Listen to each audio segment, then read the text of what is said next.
오늘은 야곱을 통해 나를 발견하다는 제목으로 우리 말씀의 은혜를 함께 나누겠습니다. 우리는 한 번씩 다른 사람을 통해서 나를 발견할 때가 있죠.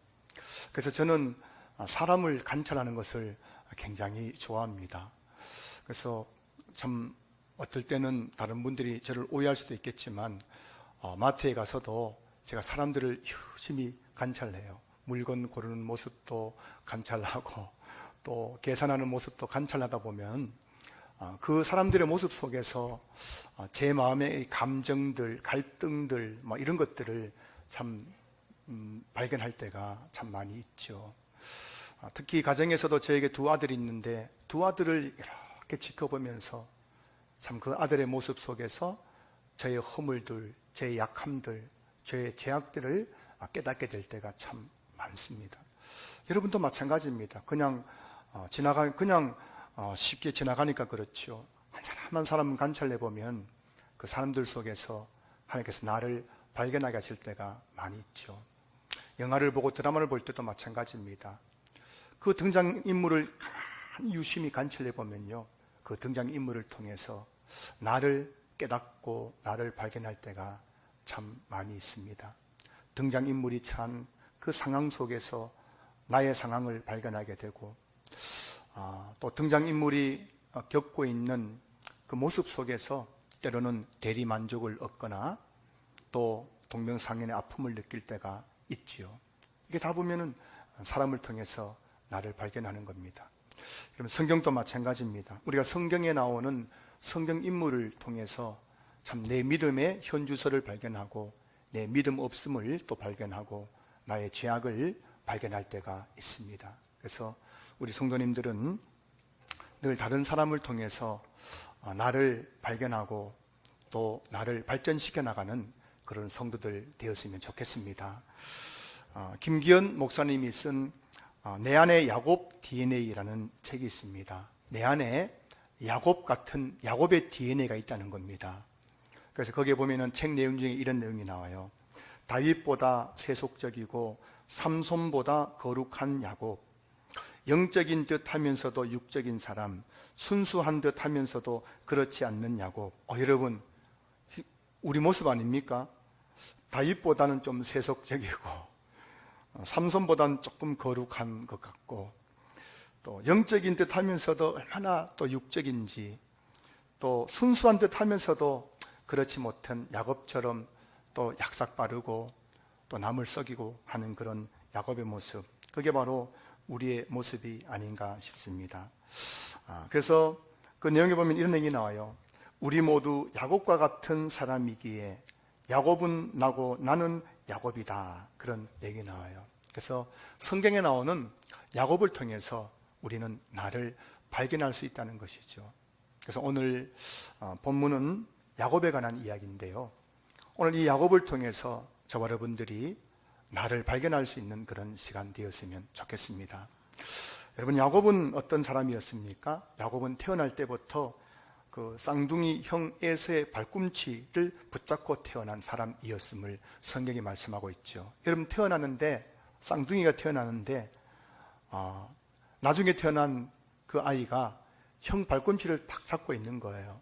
왜 잡고 있었겠습니까? 내가 먼저 나가겠다고, 네가 먼저 나가지 말고 내가 먼저 나가겠다고 잡고 나가지 말라고 붙잡고 자기가 먼저 나오려 했던 사람. 그래서 그 이름이 야곱입니다. 발꿈치를 붙잡다는 뜻인데요, 또 정확하게 따지면은 그 야곱의 뜻 이름에는 사기꾼, 속이는 자, 빼앗는 자라는 그런 의미가 있죠. 야곱은 태어날 때부터도 형 발꿈치를 붙잡아가지고 못 나가게 하는 그런 사람이었고, 그 야곱은 어릴 적부터 늘 사기치기를 잘했어요. 사기를 잘 쳤습니다. 속이기도 잘하고 남의 것을 속여서 빼앗기도 잘하는 사람이 바로 야곱이었음을 성경이 말씀하고 있습니다.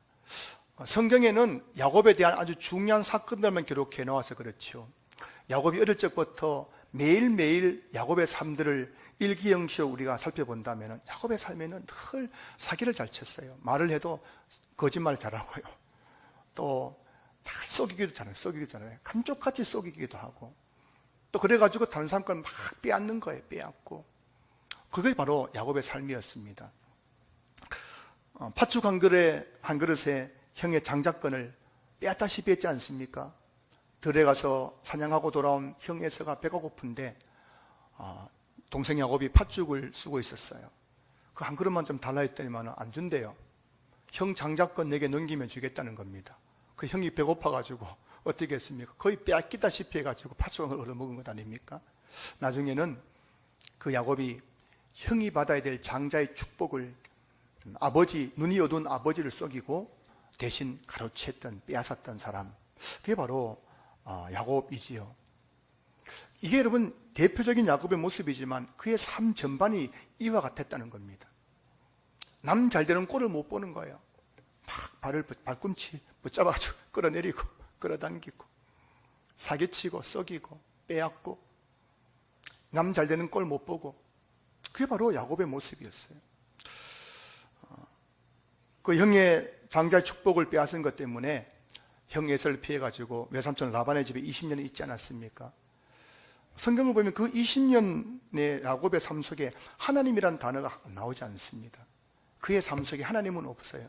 오로지 그냥 외삼촌 라반의 딸 라헬을 얻기 위해 가지고 그냥 인간적인 노력을 다했던 야곱의 모습, 내가 원하는 그 목적을 위해 가지고 그냥 인간적으로만 열심히 살아갔던 야곱의 모습, 그게 라반의 집에서의 야곱의 모습이었습니다.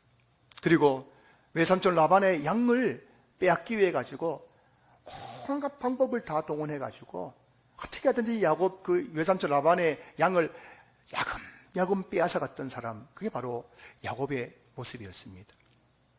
20년 동안 외삼촌 라반 집에 있다가 이제 다시 고향으로 돌아올 때 자기를 죽이려고 했던 형 에서가 두려워 가지고 그때도 여전히 인간적인 방법으로 예물을 통해서 선물을 통해 가지고 형의 마음을 가라앉히려고 했던 모습, 바로 야곱의 모습이었습니다. 성경에 나오는 창세기 25장부터 오늘 본문까지 계속해서 야곱에 대한 이야기를 다루고 있는데요, 그 성경에 나오는 야곱은 인생의 위기를 만날 때마다 하나님을 찾지 않았습니다. 그는 늘 인간적인 방법으로 그 문제를 해결하려고 했던 것이 바로 오늘 성경이 말씀하고 있는 야곱의 모습이었습니다. 우리는 이런 야곱의 모습을 통해서 첫 번째 우리 자신을 발견하게 되는 겁니다. 어떤 나를 발견하게 될까요? 하나님을 믿는다고 하지만 여전히 세상 속에서는 야곱처럼 사기치고 썩이고 빼앗고 남 잘되는 꼴은 못 보고 어떻게 하든지 내가 원하는 목적을 위해서 인간적인 노력으로만 살아가는 그런 야곱의 모습을 통해서 나를 발견하게 되는 것이죠. 오늘 이 예배 드리는 여러분 중에 이런 야곱의 모습을 하고 계신 분은 계시지 않습니까? 지금도 여전히 오늘 주일날 교회에 나와서 예배를 드리지만 이 자리를 떠나가서는 내 삶 속에 하나님이 없는 거예요. 내 안에 하나님이 없는 거예요.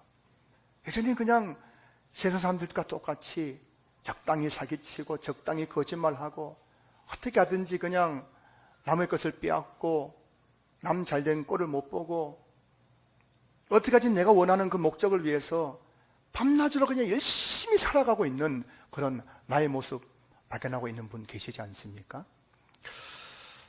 자, 그런데 여러분 오늘 본문에 보시면 성경을 보면은 한평생 남을 속이고 빼앗으며 살았던 야곱의 인생의 결론을 성경이 우리에게 말씀해 주고 있어요. 여러분 어떻습니까? 사기치고 썩이고 빼앗고 내 목적을 위해서는 수단과 방법을 가지고 살아가게 되면은 그 결론이, 내 인생의 결론이 성공과 부귀가 있어야 될 것 아닙니까? 그런데 그런 야곱의 인생의 결론이 무엇인지 아십니까? 창세기 47장 9절 보시면은 야곱이 바로에게 아뢰되 내 나그네 길의 세월이 130년이니이다. 내 나이가 얼마 못 되니 우리 조상의 나그네 길의 연주에 미치지 못하나 험악한 세월을 보내었나이다 라고 되어 있습니다.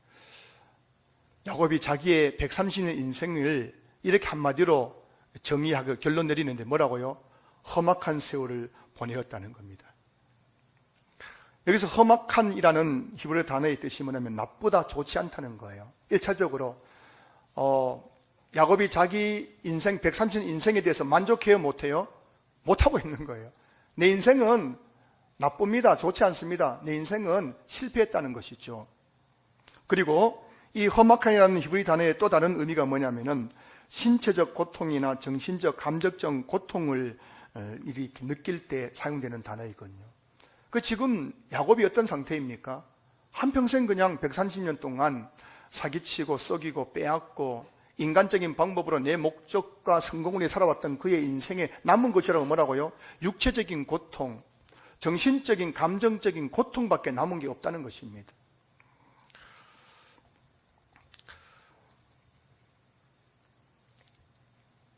그는 130년을 살았습니다. 속이고 빼앗고 인간적인 방법으로 재산을 그렇게 끌어모았습니다. 분명 야곱에게는 지금 많은 재산이 있습니다. 그런데 그의 인생에 남은 것은 뭐라고요? 험악한 세월의 흔적인 나는 실패한 인생이야. 나는 지금 육체적인 고통과 정신적인 감정적인 그 상처와 아픔과 고통으로 가득하 있는 그 야곱의 모습을 오늘 성경이 우리에게 보여주고 있는 거예요. 제가 아는 어느 목사님이 그 목사님이 아는 지인 이야기를 하시더라고요.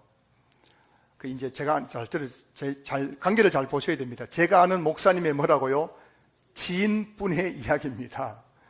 이분이, 이 목사님의 지인이 자영업을 해가지고요. 젊을 때부터 열심히 자영업을 해가지고 하여튼 막 수단과 방법 가리지 않고 그렇게 돈을 다 모아가지고 모으고 해가지고 이제 그 돈을 가지고 건물을 한 채 지었다고 합니다. 근데 이제 건물이 이제 시가가 이제 100억이 넘는데요. 근데 제가 몰랐는데요. 이 100억 이상 되는 건물주들끼리 모이는 모임이 있다고 합니다. 여러분 중에 혹시 그런 모임에 참석하신 분 계십니까? 100억 이상 건물주들만 모일 수 있는, 회원이 될 수 있는 그런 모임이 있다고 해요. 그래서 이분이 이제 100억대 건물주가 되어가지고 기대하는 마음으로 그 모임에 참석했대요. 그리고 가면은 뭐 하냐면은 건물을 이제 좀 관리하는 방법, 또 건물을 통해서 또 수익을 창출하는 방법, 이런 막 정보를 교류하는 그런 모임이라고 하는데, 그래서 이분이 기대하는 마음을 가지고 그 모임에 갔는데 거기 앉아있는 분들 얼굴 표정 보니까 한 분도 행복해 보이는 분이 없더라는 겁니다. 지금 그분들 다 뭐라고요? 100억대 이상의 건물을 가지고 계신 분들이에요. 여러분 부럽죠? 안 부러워요? 에이, 속으로는 부러우시면서. 그런데 이분들 보니까 얼굴 표정이 하나도 행복하지 않더라는 겁니다. 그래서 한 번, 두 번 그분들과 만나면서 어느 날 술잔 기울이면서 속마음을 터놓는데요. 거기에 있는 그 100억대 건물주들 중에서 한 사람도 가정이 원만한 가정이 없더라는 겁니다.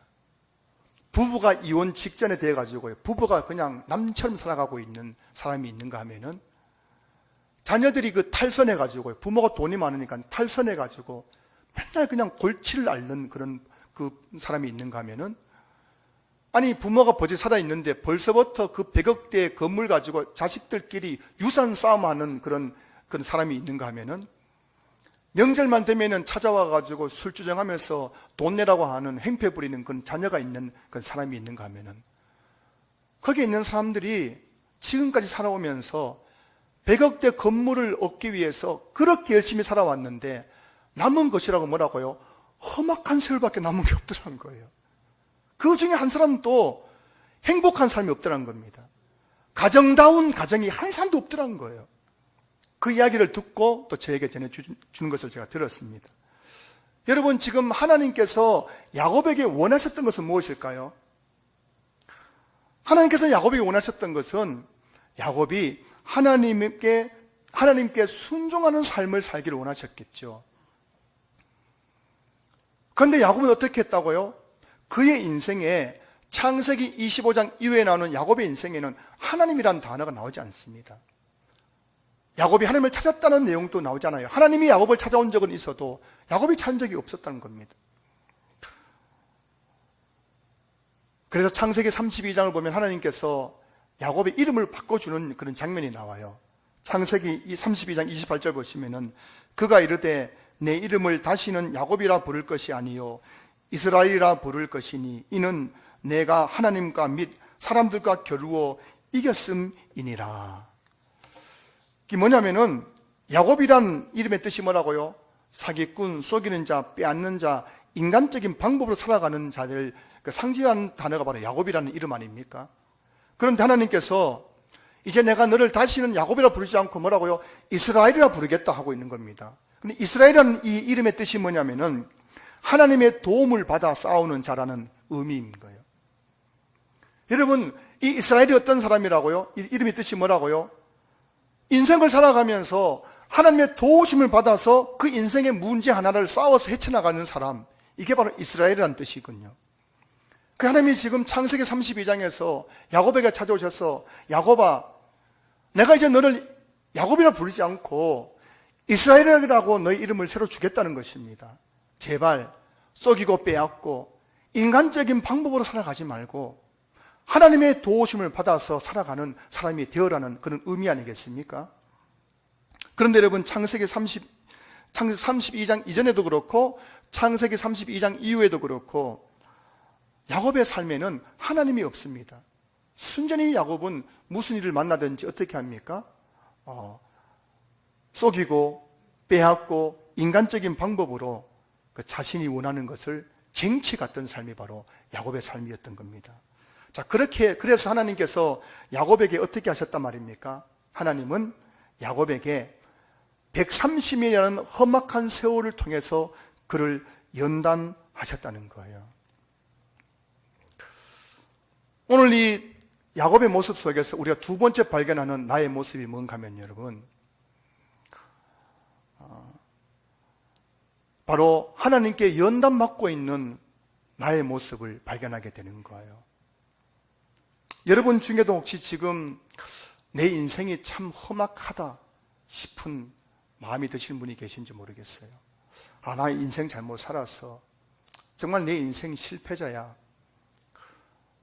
지금 그 남은 결과로 육체적인 고통과 정신적인 고통과 감정적인 그 고통 속에 지금 살아가고 있는 분이 계십니까?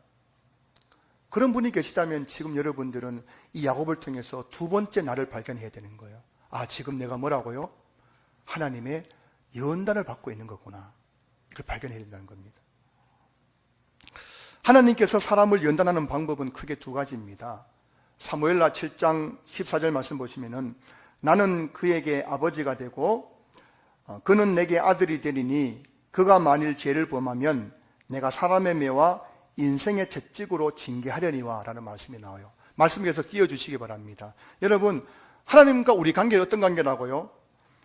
나는 그에게 아버지가 되고 그는 내게 아들이 되리니, 저와 여러분들의 관계는 하나님 아버지와 아들의 관계라는 것입니다. 아버지와 딸의 관계라는 것입니다. 그렇기 때문에 하나님께서 그가 만일 죄를 범하면, 우리가 죄를 범하면 내버려 두는 것이 아니라 사람의 매와 인생의 채찍으로 징계하려니와, 이 징계가 바로 뭐냐면 연단입니다. 다신 죄 짓지 말라고 하는 거, 연단하는 거예요. 징계하는 겁니다. 근데 그 징계 방법이 두 가지입니다. 뭐라고요? 사람의 매와 인생의 채찍이에요. 저와 여러분들이 하나님께 죄를 지을 때, 하나님의 말씀에 순종하지 않을 때, 하나님의 뜻대로 살아가지 않을 때, 자꾸 계속해서 야곱처럼 인간적인 방법으로 살아갈 때에 하나님께서 뭐라고요? 우리를 연단하시는데, 그 연단한 두 가지 방법이 뭐라고요? 첫째는 사람의 매, 사람 때문에 우리를 힘들게 만드는 거예요. 여러분 중에 지금 사람 때문에 힘든 분이 계시다면 여러분 깨달으셔야 됩니다.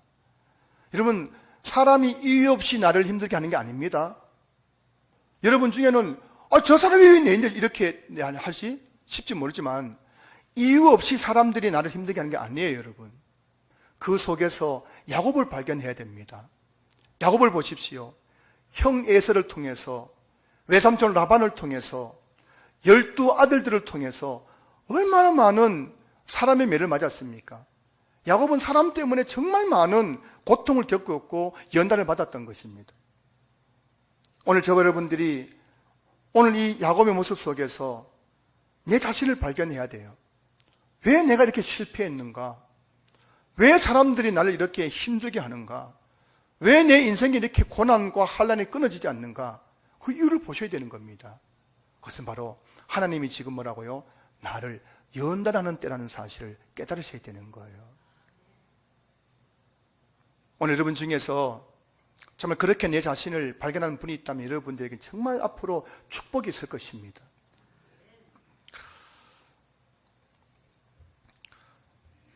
자, 근데 여러분 오늘 이제 계속해서 오늘 보면 1절로 넘어가면요, 이렇게 연단의 130년 연단의 과정, 험악한 세월이라는 연단의 과정을 마친 지금 야곱이 어떤 상태에 있습니까? 자, 오늘 본문은 애굽의 총리가 된 요셉의 초청을 받고 야곱이 가나안을 떠나서 애굽으로 이제 내려가려고 하는 그 과정을 지금 설명하고 있는 그런 본문인데요. 자, 1절을 보시면은 야곱이 애굽으로 가기 전에 브엘세바에서 하나님께 희생 제사를 드리는 그런 장면이 나옵니다. 1절 보실까요? 이스라엘이 모든 소유를 이끌고 떠나 브엘세바에 이르러 그의 아버지 이삭이 하나님께 희생 제사를 드리니. 여러분, 이게 야곱에게는 낯선 장면입니다. 창세기 45장까지 보면은 야곱이 이렇게 하나님께 희생 제사 드린 적이 거의 없습니다. 한두 번 나오긴 나오는데 그것도 어쩔 수 없이 하나님께서 어쩔 수 없이 그렇게 시켰기 때문에 했던 것이고요. 야곱의 삶에는 희생제사, 예배가 없었습니다. 자, 그런데 지금 야곱이 어떻게 되어 있습니까? 애굽으로 내려가야 되는 그 중요한 문제를 앞두고 야곱이 지금 뭐라고요? 하나님께 예배를 드리고 있는 거예요. 오늘 본문은 우리에게 야곱의 삶이 뭐라고요? 하나님께 예배하는 삶으로 바뀐 모습을 우리에게 보여주고 있다는 것입니다. 그리고 뿐만 아니라 오늘 본문 1절을 보시면은, 오늘 본문 1절은 이스라엘이라고 되어 있습니다. 여러분, 오늘 사실 이 본문은 야곱이라고 시작해야 되는데 오늘 본문은 이스라엘로 시작하는 거예요. 여러분, 그 이유가 뭔지 아십니까?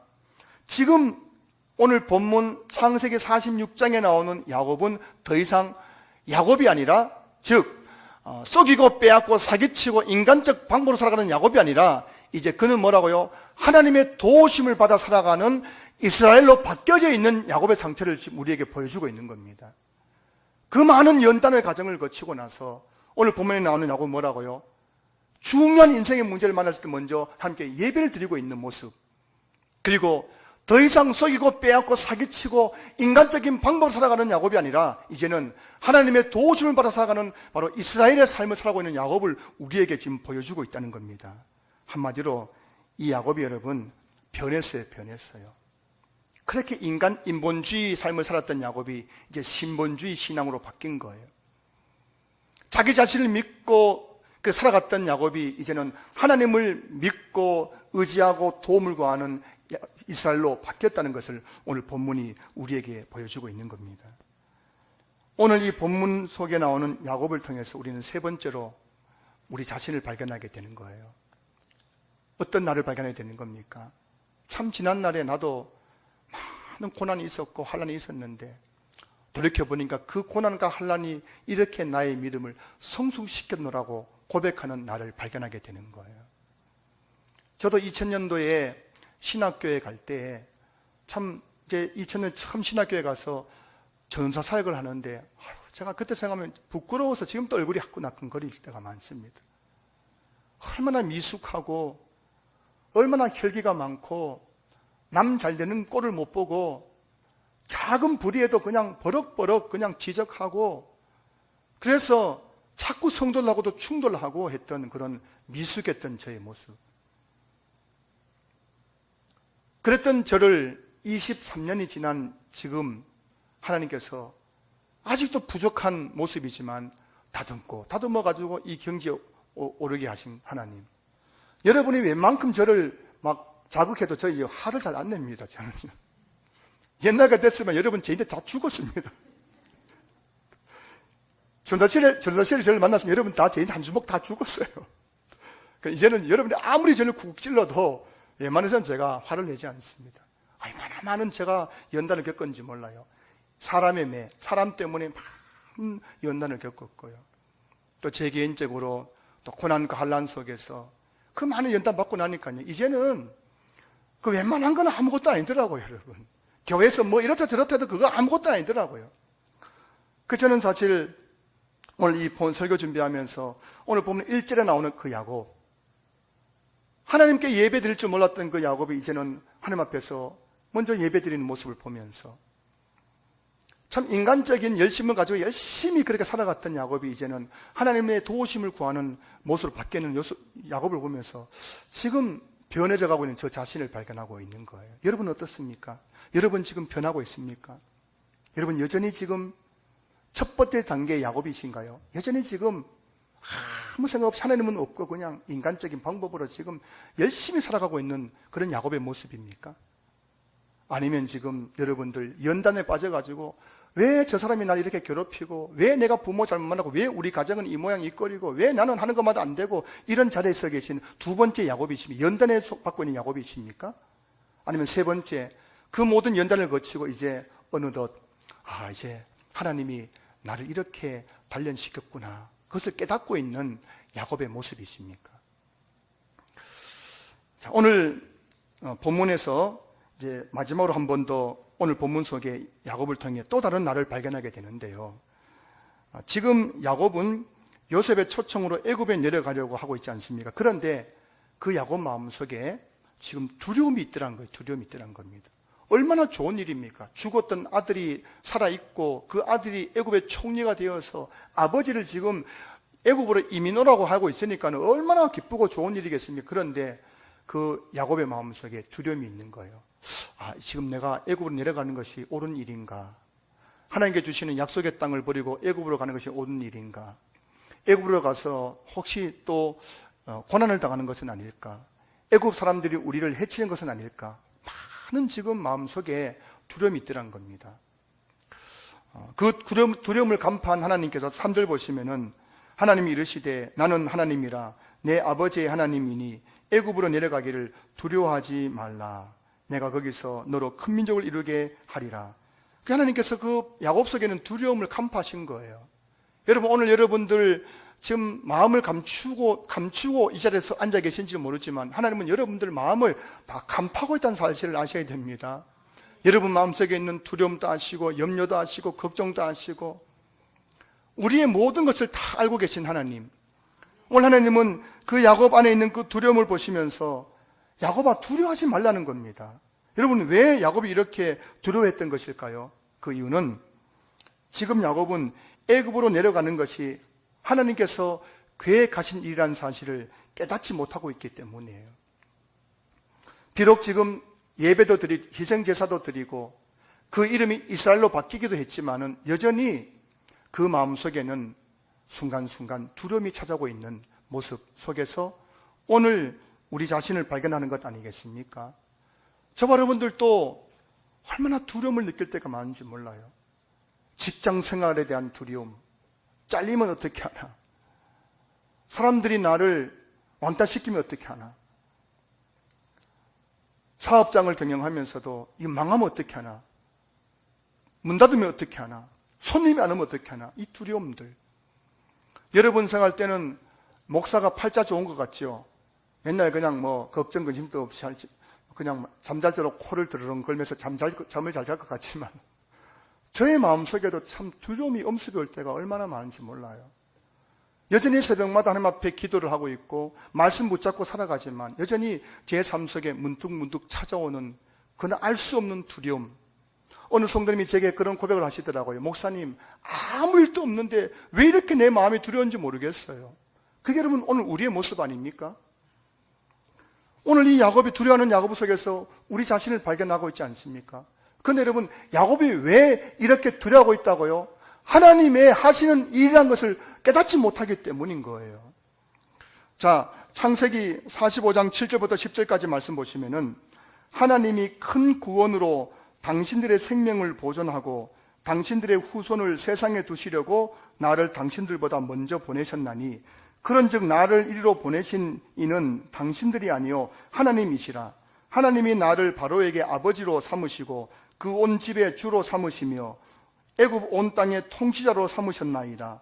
당신들은 속히 아버지께로 올라가서 아뢰기를 아버지의 아들 요셉의 말에 하나님이 나를 애굽 전국의 주로 세우셨으니 지체 말고 내게로 내려오사 아버지의 아들들과 아버지의 손자들과 아버지의 양과 소와 모든 소유가 고센 땅에 머물며 나와 가깝게 하소서. 이게 무슨 내용입니까? 지금 하나님께서 요셉의 입을 통해서 뭘 말씀하고 있는 거예요? 요셉이 애굽의 노예로 팔려온 것도 누가 한 거예요? 하나님이 하셨다는 겁니다. 그리고 요셉이 총리가 되게 하셔서 가뭄 중에 있는 야곱의 가족들이 가나안에서 애굽으로 이주하게 하신 것도 누가 하신 일이라고요? 하나님이 하신 일이란 것입니다. 그런데 여러분, 오늘 본문에 나오는 이 야곱은 뭐라고요? 그게 하나님이 하신 일인 걸 모르고 있다는 거예요. 그러니 자꾸만 두려워하고 있는 거예요. 오늘 이 예배 드리는 가운데서도 두려워함 속에 빠져있는 성도들이 계시다면 오늘 야곱의 모습 속에서 나를 발견할 수 있기를 주님 축복합니다. 여러분이 두려운 이유는 여러분에게 뭔가 잘못된 일이 일어나기 때문이 아니라 저와 여러분들이 하나님이 하시는 그 놀라운 계획을 모르기 때문이라는 사실을 깨달을 수 있기를 주님 축복합니다. 자, 여러분, 오늘 야곱이 두려워하고 있습니다. 그런데 여러분, 그 두려워하는 야곱을 향한 하나님의 계획이 뭔지 아십니까? 오늘 본문 2절부터 4절까지 말씀 보세요. 그 밤에 하나님이 이상 중에 이스라엘에게 나타나 이르시되 야곱아 야곱아 하시는지라. 야곱이 이르되 내가 여기 있나이다 하매 하나님이 이르시되 나는 하나님이라 내 아버지 하나님이니 애굽으로 내려가기를 두려워하지 말라. 내가 거기서 너로 큰 민족을 이루게 하리라.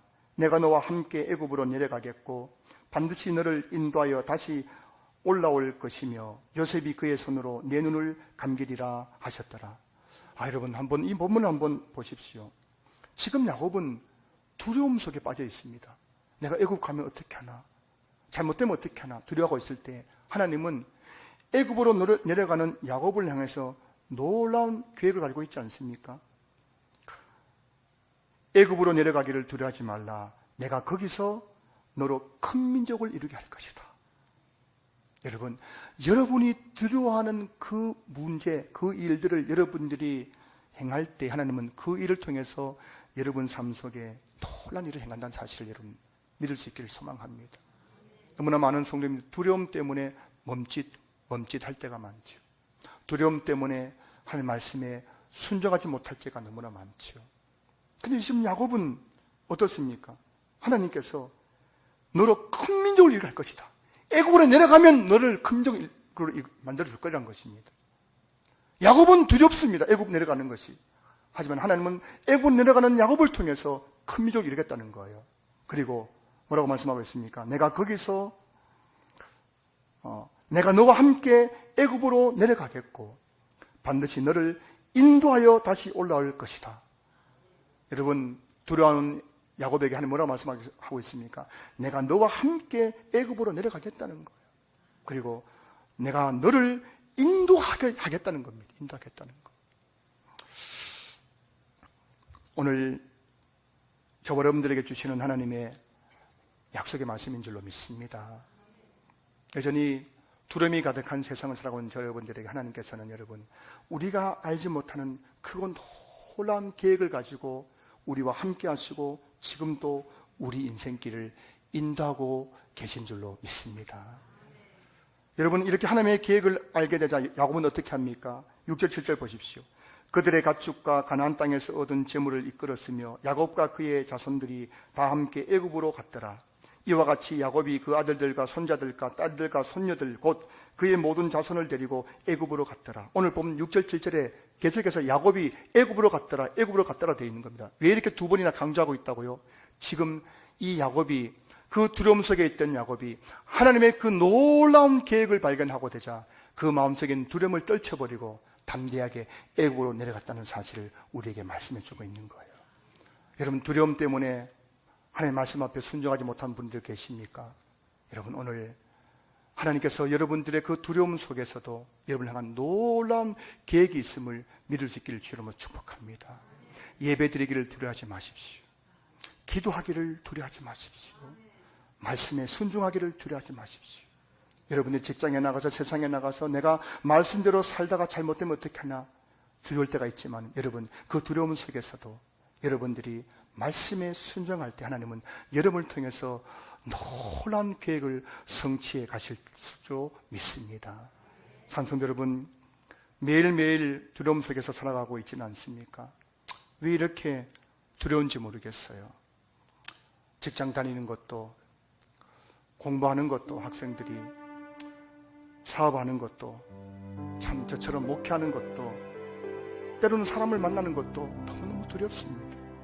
하지만 여러분, 두려운 우리 가운데에 하나님은 놀라운 계획을 가지고 우리와 함께 하시고 지금도 우리의 인생길을 인도하고 있다는 사실을 믿을 수 있는 저와 여러분 될 수 있기를 제 이름으로 축복합니다. 우리 함께 찬양할까요?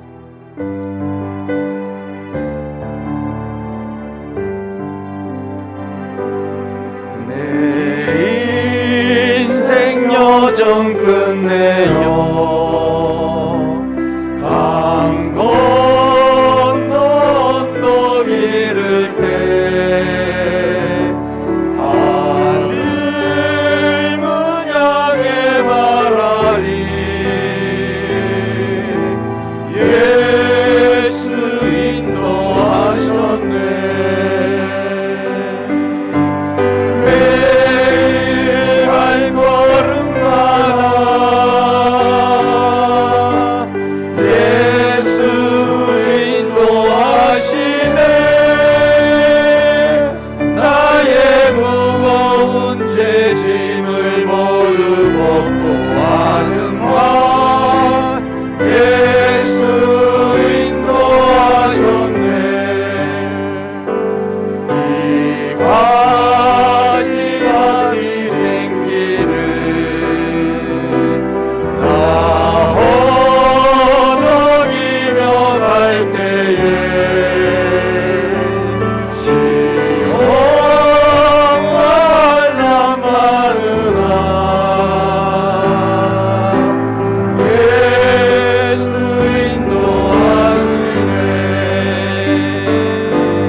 여전히 사기치고 썩이고 빼앗고 남 잘된 꼴을 못 보고 인간적 방법으로 살아가고 있는 야곱의 모습 속에서 여러분들 발견하셨습니까?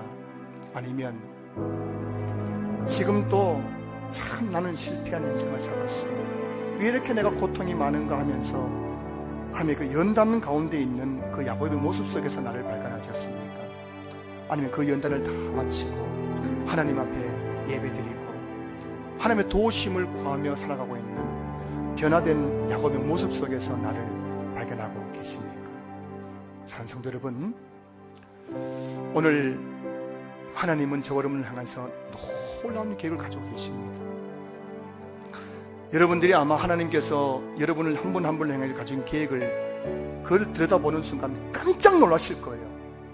하나님께서 나 같은 사람에게 이렇게 놀라운 축복을 예비하셨다니, 이렇게 나를 크게 쓰신다니 하면서 깜짝 놀라실 겁니다. 여러분, 이제 세 번째 단계 야곱의 자리로 나아갈 수 있기를 주님을 축복합니다. 무슨 일을 만나든지 하나님을 예배드리고 하나님의 도우심을 구하는 그 야곱의 자리로 나아가시면 그 다음 단계는 내가 너로 큰 민족을 이룰 것이다.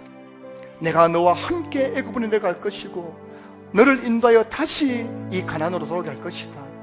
이렇게 하나님의 놀라운 인도함을 받게 될 것입니다. 이곳에는 우리 모든 성도님들이 세 번째 단계 야곱 될 수 있기를 주님 축복합니다. 연단, 더 이상 연단 받지 마십시오. 연단을 떨쳐버리고 이제는 예배 드리십시오. 하나님께 도움을 구하십시오. 그 다음에 여러분의 인생에는 애굽의 축복이 기다리고 있을 것입니다. 기도드리겠습니다. 하나님 아버지, 여전히 사기치고 썩이고 빼앗고 인간적 방법으로 살아가는 야곱이 있습니다. 그리고 그로 말미암아 하나님의 연단을 받음으로 험악한 세월을 보내며 실패한 인생, 육체적 고통과 정신적 마음의 고통을 당하고 있는 요셉이 있습니다. 야곱이 있습니다. 그리고 그 모든 연단을 마치고 하나님께 예배드리고 하나님의 뜻을 순종하며 나아가는 야곱이 있습니다. 하나님, 이 세 가지 야곱 속에서 우리 자신을 발견하게 하여 주시옵소서. 그리고 지금 또 내 삶 가운데 놀라운 계획을 가지고 계시며 나와 함께 하시며 나를 인도하시는 그 하나님을 바라보면서 믿음으로 나아가는 저희들 될 수 있기를 간절히 소망합니다. 오늘도 주님 앞에 나올 때 귀한 예물 드리오니 하나님, 이 귀한 예물을 받으시되 아벨의 제사처럼 받아주시길 간절히 소망합니다. 우리의 마음과 이 예물을 받아주시옵고 오늘 드리는 손길들을 가정해 주시는 생업의 터전 위에 약속하신 하늘의 복과 땅의 복으로 넘치게 채워주시옵소서. 우리 성도들의 직장 생활 가운데 평안을 허락하여 주시옵소서. 두려움이 사라지게 해주시옵소서. 우리 성도들의 사업장 위에 형통함과 번성함을 허락하여 주시옵소서. 우리 성도들 가정에 환난과 고난이 다 지나가게 도와주시고 주님 주신 참된 평화가 임하게 하여 주시옵소서. 오늘 또 육체 질병 질고 가운데 나오신 성도들에게 이 예배 가운데 치료의 강선을 비추어 주셔서 우리의 병든 몸이 깨끗하게 고침받게 하여 주시옵소서. 하나님, 오늘 또 얽히고 설킨 내 인생의 모든 문제 주님 앞에 내려놓사오니 그 모든 문제가 실타래처럼 풀어지게 도와주시고 해결되게 도와주시고 응답받는 예배가 되게 하여 주시옵소서. 오늘 우리에게 처음 나오신 분들, 우리에게 등록하신 성도님들, 이곳이 하나님께서 보내주신 시냇가와 같은 곳임을 기억하며 이곳에서 믿음의 뿌리 깊이 내리고 때를 따라 열매를 맺게 하시고 형통한 삶을 살아가게 하여 주시옵소서. 하나님, 그동안 코로나 때문에 예배를 드리지 못한 성도들이 많이 계십니다. 장기 결석하신 우리 성도들 하루속에 다 주님 앞에 나와서 우리가 성회로 모여 하나님을 예배할 수 있도록 도와주시옵소서. 한 분도 잃어버리지 않도록 하여 주시옵소서. 우리 교회 날마다 구원받는 역사가 더해지게 도와주시고 좋은 일꾼을 보내어 주셔서 우리 신앙계에 맡겨진 이 중체대한 이 복음의 사명들을 넉넉히 감당하는 교회로 쓰임받게 하여 주시옵소서. 하나님, 주의 종이 이곳에 있는 당신의 거룩한 백성들에게 축복하기 원합니다. 우리 한 분 한 분 심령 가운데 하늘의 문을 여시고 복을 내려 주시옵소서. 우리의 병든 몸을 고쳐 주시옵소서. 우리의 상한 마음을 치유하여 주시옵소서. 답답한 마음을 풀어 주시옵소서. 감사드리옵고 예수님 이름으로 기도드리옵나이다. 아멘.